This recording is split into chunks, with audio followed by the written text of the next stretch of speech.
Bonjour à tous et bienvenue dans cet nouvel épisode du podcast de Productive You. Aujourd'hui, je reçois une nouvelle invitée, Marie-Aude Lagache. Bonjour. Marie-Aude est... Bonjour Marie-Aude, excuse-moi. Marie-Aude est consultante et formatrice. Elle a passé une quinzaine d'années dans le monde du salariat, notamment en tant que commerciale.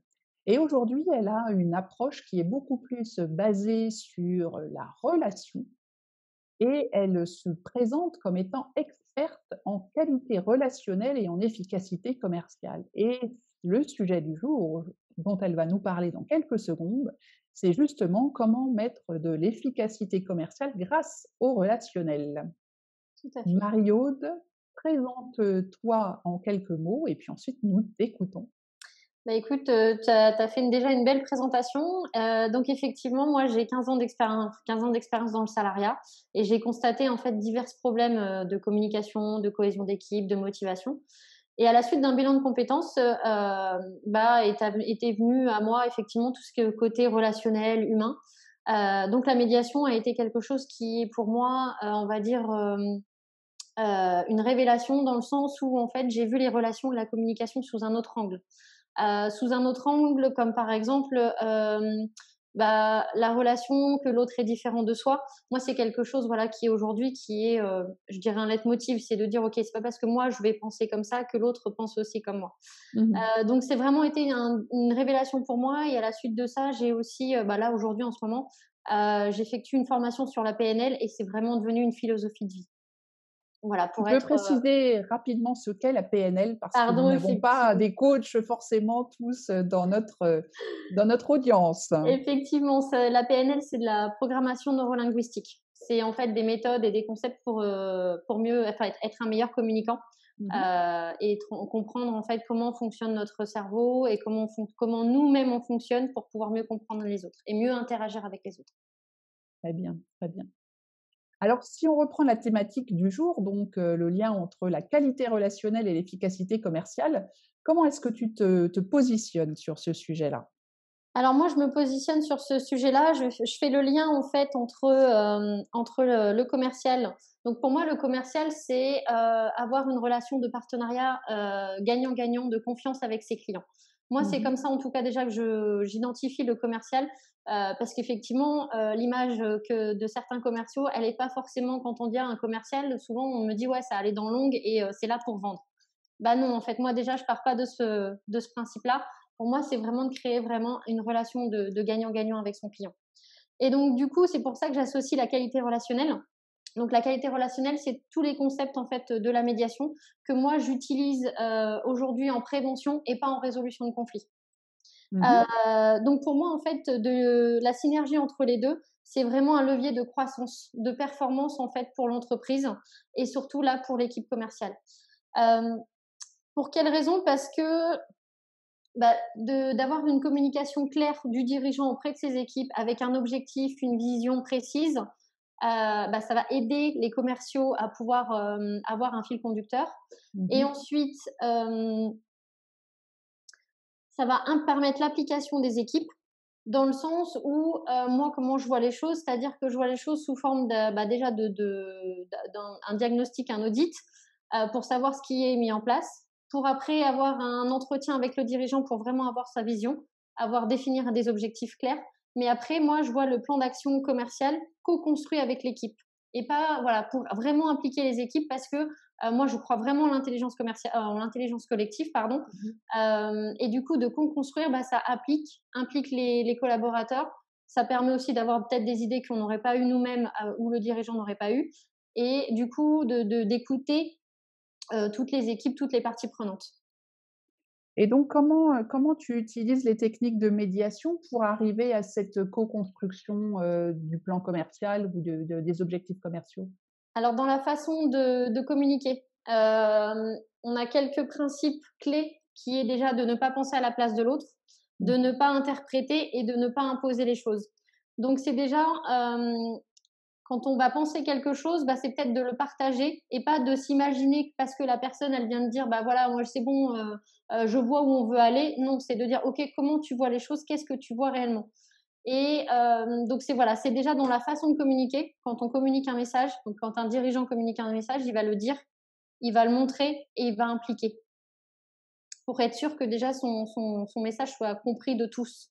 Puisque Mmh. effectivement, comme on peut le voir dans la communication, il y a des personnes qui vont être plus dans l'auditif, plus dans le visuel et plus dans le kinesthésiste.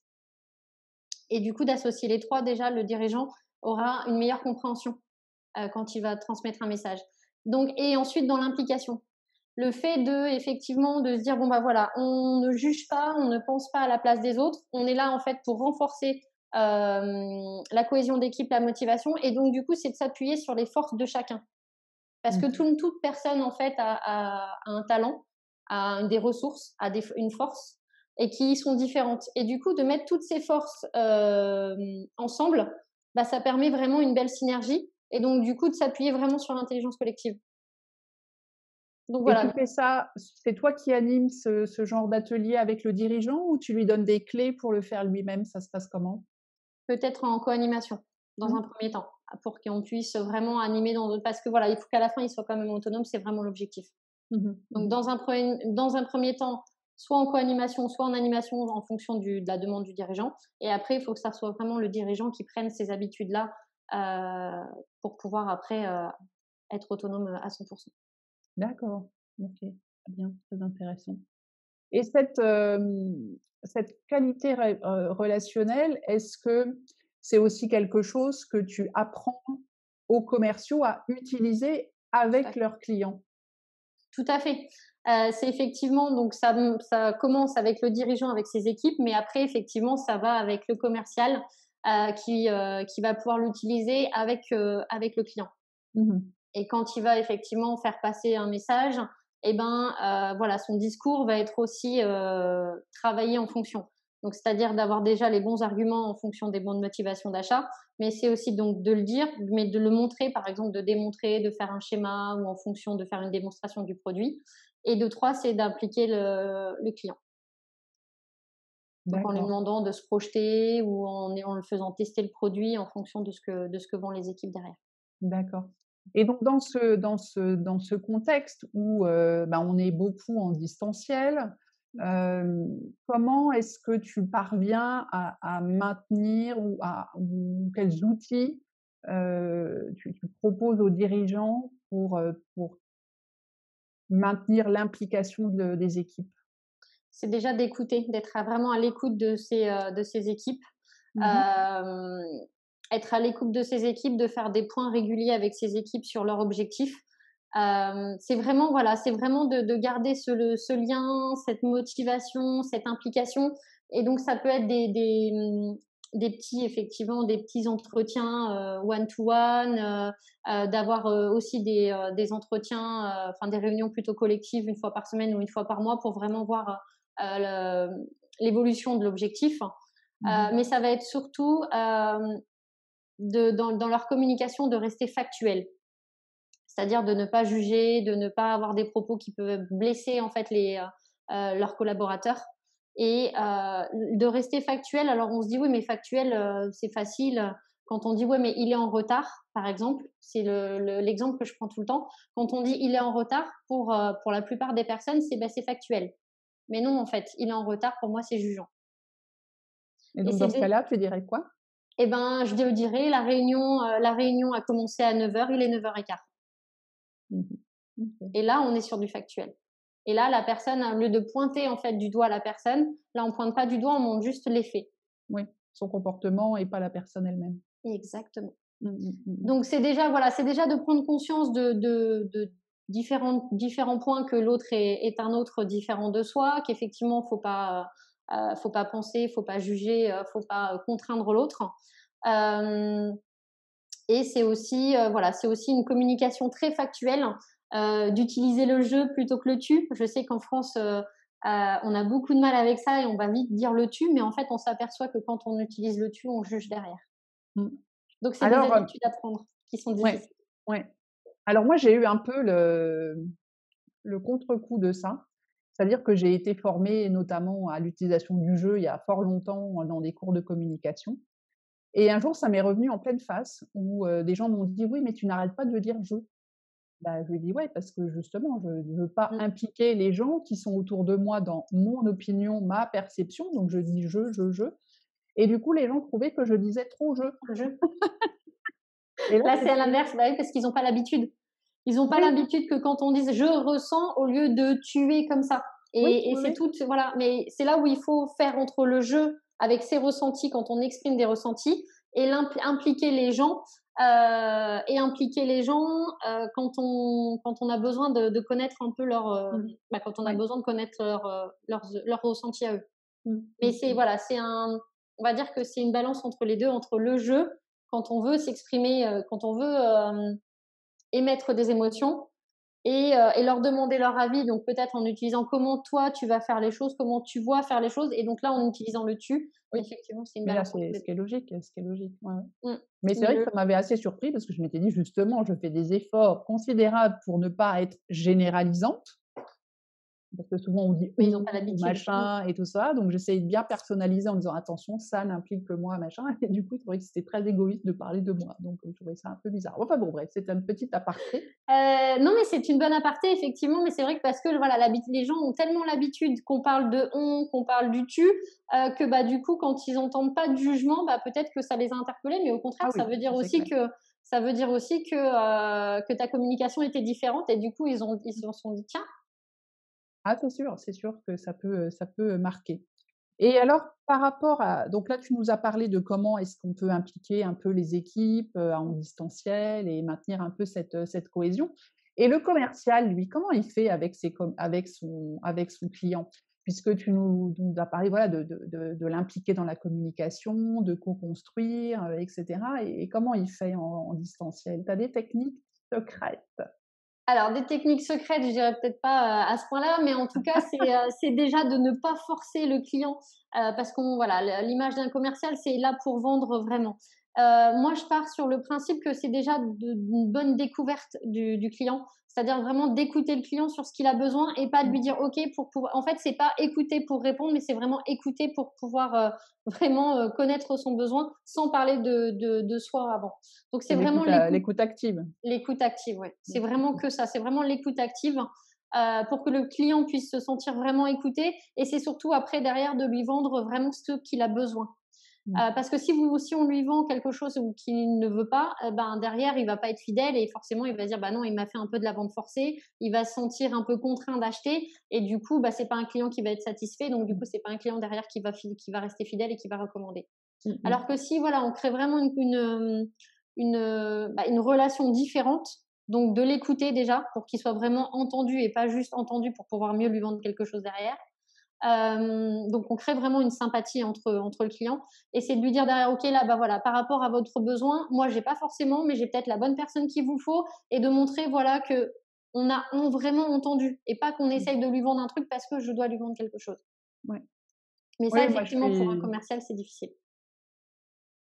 ça dépend. Moi, je suis, très «picousée» entre guillemets à cette notion aussi de commerce, et notamment une notion qui vient un peu des États-Unis, enfin d'un certain nombre de gourous de la vente, qui s'appelle de servant selling, Mmh. c'est-à-dire être vraiment au service de son client, mais pas être en train de lui appuyer sur la main là pour qu'il signe son contrat, même quand il a besoin de rien.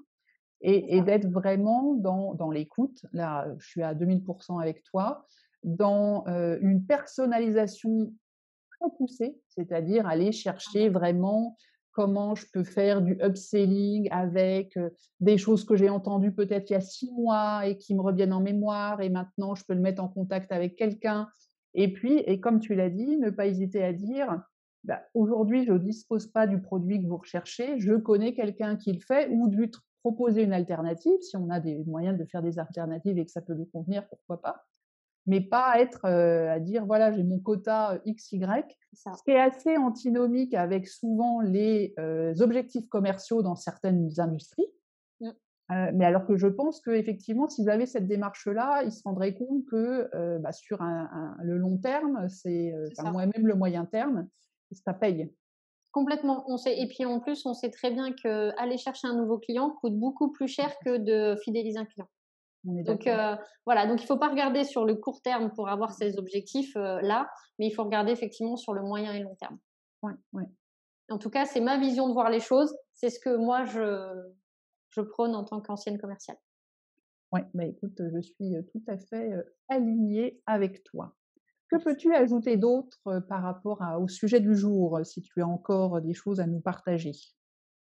Euh, oui, pour un, pour un dirigeant, ça peut paraître peut-être un petit peu, on va dire, subjectif, mais en fait, d'impliquer ses équipes, ça va vraiment apporter la performance. Pourquoi? Parce que une meilleure communication au sein d'une équipe va permettre d'avoir plus d'entraide, plus de Mmh. transparence. Et donc, du coup, que l'entraide va permettre en fait à chaque collaborateur, à chaque commerciaux, d'atteindre ses objectifs, mais aussi d'atteindre l'objectif global. Et moi, c'est ce que j'ai pu constater dans les anciennes équipes où j'étais, c'est que les commerciaux, ils sont assez individualistes parce qu'on a chacun notre challenge, mais je trouve ça dommage. On pourrait exploser les chiffres en termes collectifs et que, bah voilà, il y a certains collaborateurs, certains commerciaux se disent, bah moi je vais faire mon truc et puis bah tant pis. Sauf que si voilà, vraiment on pousse tout le monde vers le haut, bah on pourrait vraiment exploser les chiffres et amener du plaisir en fait au sein de l'équipe, Mmh. de la motivation et puis un beau challenge tous ensemble. Ouais, Et ouais. moi, c'est vraiment ce plaisir, cette entente qui est important pour moi aujourd'hui de développer au sein des équipes. Et donc pour le dirigeant, voilà, c'est voilà, le fait que les gens ont envie de travailler ensemble, prennent du plaisir, s'entendent à travailler ensemble, bah forcément la performance de l'équipe et de l'entreprise Ouais. sera présente. Ouais, non, mais ça, c'est certain, d'ailleurs, bah, j'ai enregistré, un autre podcast sur le sujet, sur l'importance de l'implication et Complètement. et des résultats. Donc là, c'est pas forcément sur des équipes commerciales, mais ça marche sur n'importe quelle équipe et en suivant en ce moment une formation aussi spécifique sur l'animation des équipes, notamment en ligne ou, enfin, virtuelle ou en En hybride, présentiel. comme on Mmh. dit maintenant. Bah, on se rend compte que de toute façon, c'est le nerf de la guerre, quoi, hein. Sans motivation, sans implication de l'équipe, s'ils se sentent que c'est juste de l'information descendante et qu'ils ont qu'à faire en suivant le guide, ça Ça marche pas fonctionne très pas. longtemps, quoi. Ça fonctionne pas et pour moi, c'est, ils vont perdre les talents, il va pas y avoir de forcément d'implication, de motivation et puis les gens du coup, enfin moi je l'ai vu, j'ai pu le constater, c'est que les services se renvoient la balle. Du coup, moi je me retrouve au milieu et je dis quoi à mon client? «Ah bah, fais comme tu veux». Bah non, en fait, moi qui où la satisfaction client est très importante, bah j'étais frustrée parce qu'en fait, ils se renvoyaient la balle Mmh et mh. puis, bah, moi Mmh. j'étais au milieu et puis j'avais le client en face de moi, je dis: «Bah je voilà». Ouais, c'est clair, c'est clair. Très instructif, merci beaucoup, Marie-Aude. Alors comme, à chaque fois, j'ai 3 questions, à obligatoires Je t'écoute. à te poser. Donc la première question, quel est le livre que tu lis régulièrement ou le dernier que tu as lu qui t'a passionné et que tu nous recommandes? Alors pas forcément le dernier, mais je dirais le premier qui m'a ouvert, l'esprit, par rapport aux relations et la façon de communiquer, la façon de mon état d'esprit, c'est les 4 accords Toltec. Ça a été vraiment pour moi une autre vision de ce que, de déjà de ma façon à moi de prendre les choses et de communiquer. Mmh Donc mh. je rappelle peut-être les 4 accords, que ta parole soit impeccable, ne prends pas les choses personnellement, ne fais pas des suppositions et fais toujours de ton mieux. Et en fait, ça fait vraiment écho avec ce que je disais de ne pas penser à la place de l'autre, ne pas interpréter et ne pas imposer ses solutions. En fait, j'ai failli t'interrompre au moment où tu as parlé de ça en te disant: «Ça me fait écho avec les 4 accords Toltec». Bah, voilà. Donc tu vois, la boucle est bouclée. Alors moi, c'est aussi un livre que j'ai lu il y a une quinzaine d'années, je pense et la première fois que je l'ai lu parce que je l'ai relu depuis et j'adore. Franchement, Ouais. je suis une grande fan. C'est un challenge d'arriver à les mettre tous, au quotidien, en action, mais Mmh. ça change tellement la vie. Complètement, complètement Ça et moi, ça a change été vraiment, ouais, le tellement début la vie. Mmh, mmh mh d'une prise de conscience parce qu'effectivement, après, entre la prise de conscience et au moment où on fait les choses, bah, il faut digérer. et j'ai une petite anecdote par rapport à ça. Je me demande si je ne l'ai pas déjà raconté dans un podcast, il y a quelques années. Donc j'essaye vraiment d'appliquer ça et puis donc il y a, quelques années, j'étais dans une fonction où j'avais un interlocuteur chez mon client qui était toujours un petit peu, on va dire un peu pushy, comment dire? Tu sais les personnes qui essayent Pique. un peu de te mettre dans les limites là, qui Mmh. sont un peu, voilà, ils sont toujours un petit peu, c'est pas vraiment de l'humour, c'est On voilà, sait pas toujours un comment peu le à prendre, mais critiquer, toujours un peu, tu vois les conversations pas très claires quoi, hein, mais qui est toujours un petit côté un petit peu négatif et puis avec des jugements par moments à l'emporte-pièce, machin, tout ça. Et puis moi je alors là, ça me coulait, comme dirait l'autre, comme l'eau sur les plumes d'un canard. Et mon chef, lui, pas du tout. Et donc il me disait: «Ah mais tu as vu le mail qu'il t'a fait hier?» Moi, alors déjà le mail, j'avais dormi dessus. «Ah mais il faut que tu répondes, c'est pas possible de laisser des situations pareilles, machin». Je dis: «Mais moi j'en ai rien à faire. Ce qu'il dit, ça l'engage à lui. Moi je me sens pas concernée. Ses jugements, ses critiques, ses machins, bah, très bien. Il y a rien de factuel, c'est des trucs, lancés dans le vent c'est comme ça. ça. Ça l'occupe, tant mieux, moi j'ai autre chose à faire et donc quand on a cette philosophie-là, donc moi je me sentais parfaitement relax par rapport à À ce ce mail, mail, hein, voilà je les écris. et par contre mon chef, lui, qui était plus dans le la je vais me battre et puis en plus dans un milieu très masculin où tu es entouré de gens qui, c'est qui la plus grosse et c'est qui fait pipi le plus loin, Du forcément coup, quoi, forcément, il va être quand oui, tu es voilà, au il va se milieu et que sentir tu dis: «Ouh obligé. là, c'est bon vos trucs de mecs, moi je m'en fous» et ben voilà, il y avait toujours cette petite truc, c'était assez drôle, quoi. Mais bon, Mmh. après, on n'arrive pas toujours, à le faire. Mais Alors par contre, excellente philosophie. un petit outil pour, avec des gens comme ça, que j'utilise, quand, effectivement, il y a une personne qui va un petit peu piquer ou Mmh. pour éviter ce qu'on appelle nous la surenchère, donc Ouais, bah, oui. rebondir sur ça, c'est de dire merci d'avoir exprimé, vos ressentis ou merci pour l'information et en fait, Mmh. ça calme tout de suite, ça stoppe tout de suite la surenchère Bah, et bien du coup, sûr. la Oui, personne, oui. elle se dit: «Ah bah, ça a pas pris». Moi, je réponds pas. Bon, ne Je pas fais la répondre, morte, voilà, c'est aussi voilà. mais Mais le c'est bien, merci c'est un bon truc, c'est un bon truc. mais le Merci, merci peut Marie-Aude. être sympa. Alors deuxième question, un mantra, un proverbe, une petite phrase qui t'accompagne? Heu Bah, j'en ai parlé en plus hier sur LinkedIn. Moi, ce qui vraiment me ouais, à tous les j'en parle, voilà, c'est vraiment un mantra chez moi. C'est, Nelson Mandela, «Je ne perds jamais, soit je gagne, soit j'apprends» Mmh, et en fait, c'est voilà, c'est qu'il y a pas d'échec, c'est toujours des apprentissages mmh. Ouais, très bien. et ça, c'est quelque chose que je partage, régulièrement quand on me dit: «Ouais, là, je le sens, je me suis trompée, c'est un échec». Non, il y a pas d'échec. Mmh, mmh, Il y mmh. a que des expériences, des apprentissages, pardon, et on fera différemment, la prochaine fois. Alors c'est pas très dans la culture française, mais faut que ça rentre. C'est ça. Voilà, Ça va dans la continuité de la qualité relationnelle, de voilà, de ne pas juger, ne pas prendre pour soi. exactement. Et donc la dernière, petite, question obligatoire, un truc, une astuce de productivité que tu utilises régulièrement et que tu nous conseilles? Et ben, comme je le disais tout à l'heure, en fait, c'est quand vous avez une information à faire passer auprès des collaborateurs que vous ne connaissez pas ou forcément ou que vous avez plusieurs personnes et qui ont des modes de communication du coup différentes, c'est de dire votre message sous 3 formes différentes. De le dire, de le montrer avec un schéma, une image, si vous avez c'est de faire la démonstration directement si c'est un produit où vous pouvez et Mmh. c'est d'impliquer les gens. Ouais. Donc de par exemple, de dire quand vous avez transmis une information, c'est de dire: «OK, comment vous allez l'utiliser cette information pour, dans les prochains jours?» ou «Qu'avez-vous pensé de cette information?» Voilà, c'est de faire parler la personne ou d'imaginer la personne comment elle pourrait utiliser cette information Mmh, et mmh mh. d'utiliser les 3. Vous êtes sûr, que votre message sera passé Oui, parce qu'on va toucher tous les types «d'apprentissage» entre et des guillemets. canaux de communication, tout à fait. Voilà et donc en principe, on devrait, moi je sais que j'ai appris ça, bah, notamment en formation commerciale il y a fort longtemps, Longtemps.